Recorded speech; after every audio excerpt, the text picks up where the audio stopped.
Hello everyone, a very good morning to all of you. मैं Tushar study rumble पर आप सभी का बहुत बहुत स्वागत करता हूं। चलिए शुरू करते हैं डिस्कस करना 16 मार्च यानी 16 मार्च के डेली करंट अफेयर। और देखिए जो सेशन इसका पीडीएफ मिलेगा आपको टेलीग्राम चैनल के ऊपर, जिसका लिंक मैंने डिस्क्रिप्शन में दिया हुआ है, वहां पे जाइए, इसको ज्वाइन कर लीजिए, क्योंकि वहां पर आपको डेली बेसिस पे बहुत सारा कंटेंट और भी मिलता है जिसका आप फायदा उठा सकते हैं, अपनी प्रिपरेशन को बूस्ट कर सकते हैं। तो जाइए और ज्वाइन कीजिए टेलीग्राम चैनल को। चलिए शुरू करते हैं इस सेशन को without any delay. So alright, देखिए पहला क्वेश्चन है आपका, in which state Rasin dam and Chilimal dam have been inaugurated, यानी किस राज्य के अंदर रसीन बांध और चिलीमल बांध का उद्घाटन किया गया। यहाँ पर आपके ऑप्शंस। सो देखिए यहाँ पर आपका करेक्ट आंसर होगा ऑप्शन नंबर 2 उत्तर प्रदेश। देखिए उत्तर प्रदेश के अंदर अभी उद्घाटन किया गया इन दोनों डैमों का। और यहाँ पर देखिए उत्तर प्रदेश के बारे में आपको थोड़ी सी जानकारी और लेनी चाहिए, जैसे कि बाल श्रमिक विद्या योजना भी कहाँ की है, उत्तर प्रदेश की है। इसके अलावा प्रवासी राहत मित्र ऐप उत्तर प्रदेश के अंदर लॉन्च किया गया।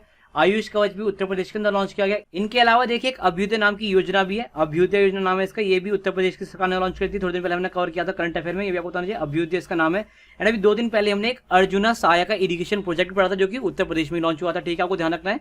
और यहाँ पर देखिए एक बहुत अच्छा कटआउट भी है इकोनॉमिक टाइम्स का, Yogi Adityanath inaugurates Rasin dam and Chilimal dam in Chitrakoot UP. Okay, चलिए अब आगे चलते हैं, नेक्स्ट क्वेश्चन देखते हैं। नेक्स्ट क्वेश्चन है आपका, who has been appointed as the US attorney general, यानी अभी हाल ही में किसे अमेरिकी अटॉर्नी जनरल के रूप में नियुक्त किया गया। यहाँ पर आपके ऑप्शंस। तो देखिए इस क्वेश्चन का करेक्ट आंसर होगा आपका option number 3 Merrick Garland. Merrick Garland को अभी भी अपॉइंट किया गया as a US attorney general. और यहाँ पर देखिए एक बहुत अच्छा कटआउट भी है सीएनबीसी का, senate confirms Merrick Garland as US attorney general. Okay, चलिए आगे चलते हैं, नेक्स्ट क्वेश्चन देखते हैं। नेक्स्ट क्वेश्चन है आपका, who has been appointed as the chairman of the committee of external auditors of the united nation for the year 2021, यानी United nation की जो एक्सटर्नल ऑडिटर्स की कमेटी है उसके चेयरमैन के तौर पे भी इनमें से किसको नियुक्त किया गया है। यहाँ पर ये आपके ऑप्शंस। सो देखिए यहाँ पर आपका करेक्ट आंसर होगा option number 3 Girish Chandra Murmu, GC Murmu, जो कि इंडिया के कैग भी है। क्या है ये? इंडिया के कैग है, यानी controller auditor general of India है ये। और इन्हीं को अपॉइंट किया गया अभी as a chairman of the committee of external auditor of the united nations for the year 2021।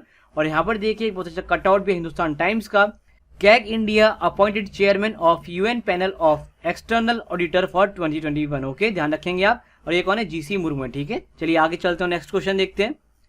Next question है आपका, which country has recently announced a ban on wearing burqa after Switzerland. आपको तो होगा स्विट्जरलैंड में अभी बुर्का को बैन कर दिया गया है। ठीक है, थोड़ा टाइम पहले की बात है, ज्यादा दिन नहीं हुआ इस बात को। और इसी के बाद अभी एक और कंट्री ने बुर्का को बैन किया है पहनने से। ठीक है, तो आपको बताना है इनमें से कौन सा वो देश है जिसने बैन किया है। यहाँ पर आपके ऑप्शंस।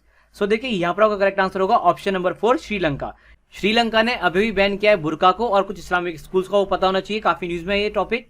और यहाँ पर देखिए एक बहुत अच्छा कटआउट द गार्जियन का, Sri Lanka to ban burqa and closes 1000 Islamic schools. Okay, चलिए अब आगे चलते हैं, नेक्स्ट क्वेश्चन देखते हैं। नेक्स्ट क्वेश्चन है आपका, which city will became the EV capital of India, यानी इनमें से कौन सा शहर ईवी कैपिटल बनेगा इंडिया का। ईवी कैपिटल से हमें मतलब ये है कि इस शहर के अंदर जगह जगह पर क्या होंगे, इलेक्ट्रॉनिक व्हीकल्स के लिए चार्जिंग पॉइंट्स होंगे। और यहाँ पर आपके देखिए ऑप्शंस। सो देखिए इस क्वेश्चन का करेक्ट आंसर होगा आपका ऑप्शन नंबर 1 दिल्ली। जो हमारा दिल्ली है ये बनेगा ईवी कैपिटल ऑफ इंडिया। और यहाँ पर देखिए बहुत सारा कटआउट भी है लाइव मिंट का, Delhi to became EV capital as charging points to be installed after every 3 kilometre. Okay, चलिए आगे चलते हैं, नेक्स्ट क्वेश्चन देखते हैं। नेक्स्ट है आपका, on which day world consumer rights day is observed, यानी इनमें से किस दिन हम विश्व उपभोक्ता अधिकार दिवस मनाते हैं। यहाँ पर ये आपके ऑप्शन। तो देखिए यहाँ पर आपका करेक्ट आंसर होगा ऑप्शन नंबर 2 15 मार्च। 15 मार्च को मैं ऑब्जर्व करते हैं वर्ल्ड कंज्यूमर राइट्स डे। और यहाँ पर देखिए बहुत अच्छे कटआउट्स हैं, ये देखिए वर्ल्ड कंज्यूमर राइट्स डे 15 मार्च। और देखिए इस बार का थीम क्या था, टैकलिंग प्लास्टिक पॉल्यूशन। तो टैकलिंग प्लास्टिक पॉल्यूशन थीम था इस बार के वर्ल्ड कंज्यूमर राइट्स डे का। ओके, चलिए आगे चलते हैं, नेक्स्ट क्वेश्चन देखते हैं। नेक्स्ट क्वेश्चन है आपका, which sounding rocket has been launch by the ISRO, यानी इसरो के द्वारा कौन सा साउंडिंग रॉकेट अभी भी लॉन्च किया गया। यहाँ पर ये आपके ऑप्शंस। सो देखिए यहाँ पर आपका करेक्ट आंसर होगा ऑप्शन नंबर 4 RH-560। तो RH-560 नाम है इस साउंडिंग रॉकेट का, जिसको इसरो ने अभी भी लॉन्च किया है। और यहाँ पर देखिए एक बहुत अच्छा कटआउट है टाइम्स ऑफ इंडिया का, ISRO launch is sounding rocket. आगे पढ़ेंगे, the Indian space research organisation on Friday night launch sounding rocket RH-560। Okay, चलिए अब आगे चलते हैं, नेक्स्ट क्वेश्चन देखते हैं। नेक्स्ट आपका, recently how many writers have been announced to be awarded with the Sahitya Akademi award, यानी कितने लेखकों को साहित्य अकेडमी पुरस्कार 2020 से सम्मानित करने की घोषणा करी गई है। यहाँ पर ये आपके ऑप्शंस। तो यहाँ पर आपका करेक्ट आंसर होगा ऑप्शन नंबर 2, 20, यानी टोटल 20 ऐसे हमारे राइटर्स हैं जिनको हम सम्मानित करेंगे साहित्य अकेडमी अवार्ड से। ओके, और यहाँ पर देखिए एक बहुत अच्छा कटआउट भी है न्यू इंडियन एक्सप्रेस का, Veerappa Moily poet Anamika among 20 to be conferred Sahitya Akademi award. यानी टोटल 20 जनों को मिलेगा ये साहित्य अकेडमी अवार्ड। देखिए जब भी आप देखेंगे ऐसी चीज कि बहुत सारे लोगों को एक साथ अवार्ड दिया जाता है, तो वहां पे ये नहीं पूछेगा कि भाई पर्टिकुलर किसको अवार्ड मिला, वहां पे पूछता है कितने लोगों को मिला। जैसे पद्मश्री है, 100 से ऊपर लोगों को मिलता है, तो वहां पे ये थोड़ा पूछेगा भाई किसको पद्मश्री मिला, या तो कोई बहुत हाईलाइटेड पर्सनैलिटी जिसको पद्मश्री मिला तो पूछ लेगा, नहीं तो अदरवाइज क्या पूछेगा कितने लोगों को पद्मश्री मिला, ऐसे पूछता है। तो ऐसी ये भी है साहित्य अकेडमी अवार्ड 20 लोगों को मिला, तो आप 20 के 20 लोग तो याद रखोगे नहीं ना इसमें, तो आपको याद कर रखना है 20 लोगों को मिला है, ये पूछे जाने के चांसेस है। ठीक है, चलिए आगे चलते हैं, नेक्स्ट क्वेश्चन देखते हैं। नेक्स्ट है आपका, in which state India's first integrated machine tool park is going to be developed, यानी इनमें से किस राज्य के अंदर भारत का पहला इंटीग्रेटेड मशीन टूल पार्क विकसित या डेवलप किया जाएगा, ये आपसे पूछ रहा है। यहाँ पर ये आपके ऑप्शंस, तो देखिए यहाँ पर आपका करेक्ट आंसर होगा ऑप्शन नंबर 4, कर्नाटका। तो कर्नाटका के अंदर हम बनाएंगे भारत का पहला इंटीग्रेटेड मशीन टूल पार्क। और यहाँ पर देखिए एक बहुत अच्छा कटआउट है बिजनेस स्टैंडर्ड का, integrated machine tool park planned near Tumkur. यहाँ पे देखिए industry body has signed an MOU with Karnataka for land allotment. Okay, चलिए आगे चलते हैं, नेक्स्ट क्वेश्चन देखते हैं।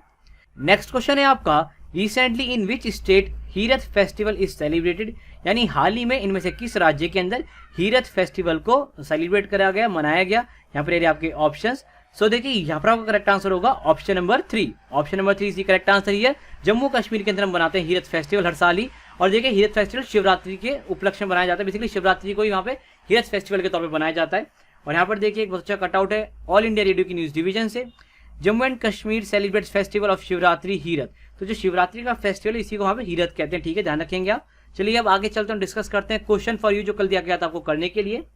सो देखिए कल का क्वेश्चन था आपका, which is the highest peak of Satpura range, यानी सतपुरा की जो पहाड़ियां हैं उसकी सबसे ऊंची चोटी का नाम क्या है, ये आपसे पूछा गया था। यहाँ पर ये थे आपके ऑप्शंस। और देखिए इस क्वेश्चन का आंसर 2 व्यूअर्स ने बहुत ही अच्छे तरीके से किया। एक हमारे HK, इनका पूरा नाम तो मुझे नहीं पता, बट HK उन्होंने लिख रखा ID पे, तो यही बोलना पड़ेगा। एंड सेकंड हमारे अमनदीप कौर, दोनों ने बहुत अच्छे से आंसर किया। जैसे HK ने बताया सारे ऑप्शंस को लेके कि भाई कौन सा ऑप्शन किसकी हाईएस्ट पीक है, लाइक जैसे अनामुदी वेस्टर्न घाट्स की हाईएस्ट पीक है, डोडा बेटा नीलगिरी की हाईएस्ट पीक है। तो उन्होंने पूरी तरह से डिटेल फॉर्म में लिखा हुआ है कि भाई इनकी हाइट कितनी है, तो पूरा अच्छे से लिखा है किस स्टेट के अंदर है। और अमनदीप कौर ने भी धूपगढ़ जो कि हाईएस्ट पीक है सतपुरा की, इसके बारे में काफी अच्छे से एलैबोरेशन किया है। तो दोनों ही कमेंट्स बहुत अच्छे लगे, मेरे को सिस्टमेटिक लगे। अगर आप चाहते हैं कि मैं आपका ही कमेंट इस तरह से हाईलाइट करूं, तो आप भी आज के क्वेश्चन फॉर यू को अच्छे से अटेम्प्ट करिएगा, वेल डिफाइंड वे में स्ट्रक्चर्ड फॉर्म में उसका आंसर लिखना। अगर मुझे आपका कमेंट वाकई में अच्छा लगा और अच्छा हुआ वो, तो मैं डेफिनेटली उसको हाईलाइट करूंगा ही। ठीक है, चलिए अब देखते हैं आज का क्वेश्चन फॉर यू क्या है आप लोगों के लिए। सो ऑलरेडी देखिए अब आ चुके हम रेड स्लाइड के ऊपर, जो मेरा साथ था वो खत्म, और इस क्वेश्चन फॉर यू को आपको अटेम्प्ट करना है खुद से। देखिए आज का क्वेश्चन फॉर यू है आपका, idea of fundamental duties in the constitution are taken from which country, यानी जो हमारे संविधान के अंदर जो हमारी फंडामेंटल ड्यूटीज हैं ये हमने किस देश से लिए हैं, फिर किस देश के संविधान से लिए, ये क्वेश्चन आपसे पूछ रहा है। और ये जो क्वेश्चन आपका CGL 2019 में पूछ लिया गया था। ठीक है, तो आपको ध्यान रखना, काफी अच्छा क्वेश्चन है पॉलिटी का। ये जो सोर्सेस ऑफ कॉन्स्टिट्यूशन होते हैं उससे क्वेश्चन आ ही जाता है हमारे एग्जाम्स के अंदर। यहाँ पर आपके ऑप्शन इस क्वेश्चन के लिए अमेरिका, रशिया, फ्रांस या फिर जापान, इन चारों ऑप्शन में से एक करेक्ट आंसर चूज करके लिखना आपको कमेंट सेक्शन के अंदर आंसर। और जिसका भी आंसर मुझे बहुत अच्छा लगेगा मैं उसको डेफिनेटली हाईलाइट करूंगा अगले सेशन में। चलिए मिलते हैं अगले सेशन में, बाय बाय, टेक केयर, जाना कि अपना इस तरह से नोट्स बनाते रहिए, तैयारी करते रहिए, बाय बाय।